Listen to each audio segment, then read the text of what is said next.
Hi, നമ്മൾ August 24-ാം തീയതി diamond സെക്ഷൻ്റെ exclusive diamond സെക്ഷൻ്റെ inauguration ആയിരുന്നു. അന്ന് തന്നെ ഉദ്ഘാടനം ചെയ്തിട്ടുള്ള ഡിലൈറ്റിൻ്റെ മൈക്രോ ലൈറ്റ് വെയിറ്റ് കളക്ഷൻസ്. ഈ രണ്ട് കളക്ഷനായിട്ട് ബന്ധപ്പെട്ട് ഇനോഗ്രേഷനുമായിട്ട് ബന്ധപ്പെട്ട് കസ്റ്റമേഴ്സിന് നമ്മളൊരു ഓഫർ കൊടുത്തിട്ടുണ്ടായിരുന്നു. ഒരു ഡയമണ്ട് നെക്ലസ് ആയിരുന്നു സമ്മാനം. വിന്നറെ നമ്മളിന്ന് കണ്ടെത്താൻ പോവുകയാണ്.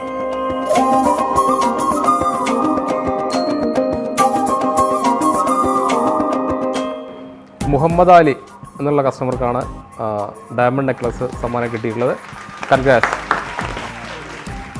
അപ്പോൾ ഇന്നത്തെ നമ്മൾ നറുക്കെടുപ്പ് വിന്നറെ ഒന്ന് വിളിച്ചു നോക്കിയാലോ നേരിട്ട്. നമ്മൾ കഴിഞ്ഞ ദിവസം വന്നിട്ട് നമ്മൾ പർച്ചേസ് ചെയ്തിരുന്നല്ലോ ഒരു ഡയമണ്ട് നെക്ലസ് സമ്മാന കൂപ്പൺ ഉണ്ടായിരുന്നു. ഇത് നറുക്കെടുത്തതിൽ നിങ്ങൾക്കാണ് സമ്മാനം അടിച്ചിട്ടുള്ളത്. ഹാപ്പി അല്ലേ? അപ്പോൾ അടുത്ത ദിവസം വന്നിട്ട് ആ സമ്മാനം കൈപ്പറ്റണേ.